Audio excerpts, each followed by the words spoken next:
So here we have the Mini convertible on a 60 plate. I'm going to start off by showing you around the outside of the car, and then we'll hop in and run through some controls on the inside of it. But from the outside, you can see it's a two-door car with alloy wheels. We're going to start off inside the boot first of all. As we approach the back of the car, you can see we have the twin tailpipes that are unique to the Coupe S variant of this car. We've also got reversing sensors, and given that it's a convertible, plenty of boot space along with that 50-50 split folding rear seat as well. Okay, so we're just going to work our way back round to the front of the car, and then we'll hop in and run through some controls on the inside. But now that we've done a full circle of it, you can see it's in excellent condition the whole way round. Just briefly before we climb in, I think it's well worth seeing the interior from this exterior point of view. We have the leather lounge seats and plenty to run through on the dashboard as well. Okay, now that we're inside the car, we're going to start with the dials. We have the rev counter, as you can see, the digital readout for the speedometer within that, and then the trip computer at the bottom, which includes the total miles of this car. They are 67,209. We can change information displayed in that section by pressing a button on the end of the indicator stalk.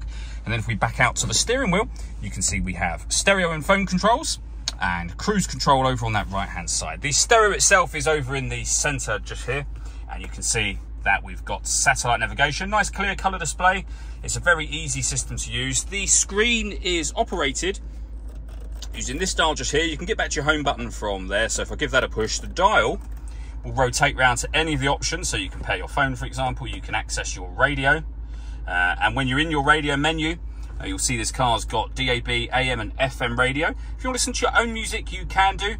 You can do that under the CD multimedia heading. Of course, there's a CD player, but there are also external devices you can plug in, which you can see just here, USB and auxiliary input. We work our way down, we have the CD player, the main volume for the stereo, and then climate control, so you can adjust the temperature, the fan speed, and the direction the air is being distributed in. The air conditioning is on at the minute, that's off, back on again, or you can hit auto. The car will now take control of the fan speed and direction of the air to maintain the temperature you've asked for. We've also got heated driver's seat, which is particularly handy in a convertible, and the same on the passenger side just here. 2 cup holders, as well as being able to turn off the traction control, the stop and start, and put the vehicle in sport mode. We then have a 6-speed manual gearbox. All that leaves me to say is thank you for taking the time to watch this video. If you'd like to come and see the car in person and have a test drive, please feel free to give us a call here at Glenbourne's. We'd love to hear from you soon.